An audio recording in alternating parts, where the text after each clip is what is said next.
ఇప్పుడు అసెంబ్లీ ఎన్నికలు కంప్లీట్ అయినాయి, ఇప్పుడు పార్లమెంట్ ఎన్నికలు రాబోతా ఉన్నాయి.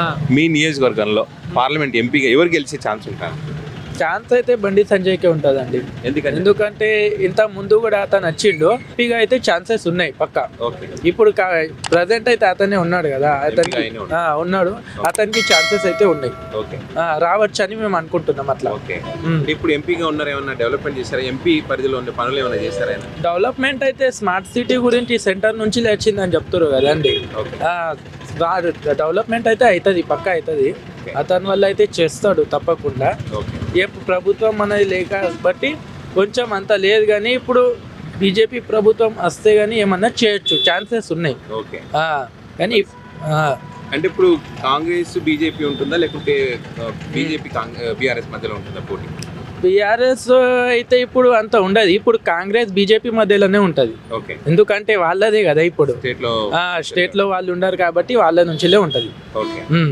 బండి సంజయ్ గారు ఏమైనా అందుబాటులో ఉంటారు? ఇప్పుడు ఎంపీగా ఉన్నారు, ఏమన్నా కలవడం కానీ అంటే అతను ఉంటాడు, యూత్ కి కానీ దేనిలో అయినా అతను ఏ సమస్యలనైనా అతను వస్తాడు, వచ్చి ఆ సమస్య పరిష్కారం చేస్తాడు పక్క. ఛాన్స్ అని మేము అనుకుంటున్నాం. అట్లా మా వాడు కూడా మేము ఎప్పుడైనా బీజేపీకే వేస్తాం. స్వామి మీరు చెప్పండి స్వామి, ఎట్లా ఉండబోతున్నారు ఎంపీ? మనకు కొంచెం బీజేపీ అంటే మనకు బీజేపీ ఎక్కువ వేస్తాము అట్లా. ఇప్పుడు పార్లమెంట్ స్టార్ట్ అవుతున్నాయి, ఎంపీగా ఎవరు గెలిచే ఛాన్స్ ఉంటుంది అంటారు? బండి సంజయ్. ఎందుకని? ఆయనైతే కేంద్రంలో సెంట్రల్లో బీజేపీ ఉంటేనే మంచిది కదా. ఎట్లా ఉంది పాలన? మోడీ గారి పాలన మంచిగా సూపర్ ఉంది. సో మళ్ళీ మోడీ రావాలి. మోడీ బండి సంజయ్ గారు ఎంపీగా ఉన్నారు కదా, ఏమైనా డెవలప్మెంట్ చేశారా? చేసిరు, ఆయన దగ్గరగా ఆయన చేసిండు. విలేజ్ లో కూడా మంచిగా చేసిండు. సో అందుబాటులో ఉంటారా? ఉంటాడు, ఫోన్ చేస్తే లిఫ్ట్ కూడా చేస్తాడు. ఇప్పుడు కాంగ్రెస్ పార్టీ స్టేట్ అధికారంలో స్టేట్ లో ఉంది కానీ సెంట్రల్ లో అయితే బాగుండదు. కాంగ్రెస్ బీజేపీ రావాలి. సో ఆయనకే ఛాన్స్ అంటారు? ఆయనకే ఛాన్స్. బీఆర్ఎస్ కాంగ్రెస్ ఎఫెక్ట్ ఉండదు, మళ్ళీ బీజేపీ. ఎవరు నిలబడ సంజయ్ నిలబడ్డా బీజేపీ, ఎవరు నిలబడ్డా బీజేపీకి. వ్యక్తి ఎవరైనా సరే బీజేపీ. సేమ్ మరి ఏముంది, సేమ్. నీకు బీజేపీ రావాలని ఎందుకు కోరుకుంటున్నాను? ఇక ఫస్ట్ ఉన్నాడు కాబట్టి ఇక అంతే. ఇక సెంటర్లో సెంటర్లో బీజేపీ ఉండదు అక్కడ. అంటే ఇక్కడ మోడీ గారి పనితీరు వల్ల అంటున్నారా, లేకపోతే ఉంటే బాగుంటది అనుకుంటున్నారా? ఉంటేనే బాగుంటది.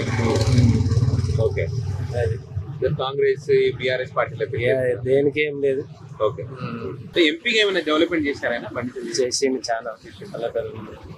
ఇప్పుడు గతంలో వినోద్ కుమార్ గారు కూడా చేసినట్టు ఎంపీగా, ఇద్దరితో కంపేర్ చేసి ఎవరు బాగా వర్క్ చేశారు అనుకోవచ్చు? ఈయననే ఎక్కువ కొద్దిగా చేసినారు. బండి సంజయ్ ఛాన్స్ అయితే మళ్ళీ ఆయనదే కంపల్సరీ. ఎవరు నిల్చున్నా బీజేపీ ఇక ఇక్కడ, మళ్ళీ ఎంపీగా అయితే బీజేపీ. ఇప్పుడు అంటే పార్లమెంట్ ఎన్నికలు రాబోతున్నాయి కదా, ఇప్పుడు ఎవరు గెలిచే ఛాన్స్ ఉందండి? బండి సంజయ్. బండి సంజయ్. మోదీజీ. ఎందుకని బండి సంజయ్ అనుకుంటున్నారు? ఎందుకంటే ఇక మంచిగా ఉందన్న, అక్కడైతే సెంటర్లో బాగానే ఉంది. సో ఇక్కడ ఏమైనా చేశారైనా బండి సంజయ్? ఇక్కడ మా చేసిండు, అందుబాటులో ఉండడం కానీ. కాంగ్రెస్ బీఆర్ఎస్ ఎఫెక్ట్ ఏముండదు, ఏముండదు. ఇప్పటికీ ఆటోలకు ఘోరం చేస్తారు ఇక్కడ, కాంగ్రెస్ వచ్చిన కానీ. సో ఇంకా ఘోరం జరగకూడదు అనుకో. వద్దన్న, ఇది చాలుగా. ఏమి ఇబ్బందులు పడుతున్నారు మీరు? ఆటోలు ఫ్రీ బస్సు పెట్టారు, ఫ్రీ బస్ పెట్టి ఇట్లా చేస్తారు. సో బిజినెస్ అప్పటికి ఇప్పటికి బాగా అయిపోయింది.